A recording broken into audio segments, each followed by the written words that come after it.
ఇంటికి వెళ్ళేసరికి మా బాబు ఆకలేస్తుంది అనేసి అంటే ఇంట్లో సామాన్లు వాటికి ఏమన్నా తీసుకెళ్దాము అనేసి టోల్గేట్ దాకా వచ్చాము. టోల్గేట్ దగ్గర ఫ్లవర్ దగ్గర ఆగాము. ఆగిన ఒక 10 నిమిషాలకి శ్రీధర్ కారు, తాతంశెట్టి కారు వచ్చింది. సరే వచ్చిందని చెప్పేసి మేము కామ్గానే ఉన్నాము. ఏదో ప్రోగ్రామ్ చేసుకుంటున్నారు, సరే చేసుకునివ్వండి అని చెప్పేసి మేము చూస్తున్నాము. శ్రీధర్ వచ్చాడు కదా అని చెప్పేసి నేను ఇలా తొంగి చూసాను అంతే. తాతంశెట్టి ఆల్ ఆఫ్ సడన్ గా వచ్చి ఈ అబ్బాయిని ఎందుకు కొడుతున్నాడో తెలియట్లా, ఎందుకు కొడుతున్నాడు, తరం కొడుతున్నాడు, అసలు ఎందుకు కొడుతున్నారు సార్ అని చెప్పేసి నేను అడుగుతున్నా కూడా రోడ్డు మీద అంతా తరం కొడుతున్నాడు అండి. వాళ్ళ చేతుల్లో రాడ్స్ ఉన్నాయి, పైప్స్ ఉన్నాయి. అలా తరిమి కొడుతుంటే ఎందుకు సార్ అని చెప్పేసి నేను ఆపేస్తుంటే ముందు వాడు వెళ్ళాలి అని చెప్పేసి ఆ అబ్బాయి ఆటోలో వెళ్ళిపోయాడు. చాలా దారుణంగా కొట్టాడు. 10 దెబ్బలకి పైగా కొట్టారండి.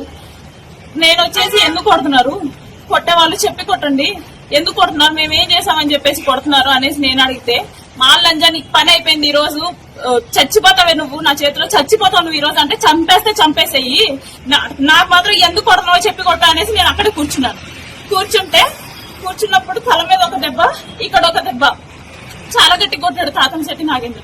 దాని తర్వాత ఆడ పక్కన ఎవడో హైట్ గా ఉండి ఆడు మాలంజా మాదిగంజా అది ఇది అని తిడుతూనే ఉన్నాడు. చచ్చిపోతావు నువ్వు అనేసి తాతంశెట్టి తిడుతూనే ఉన్నాడు. మరి తాగేసి వచ్చారో మరి ఎందుకు వచ్చారో నాకు తెలియదు.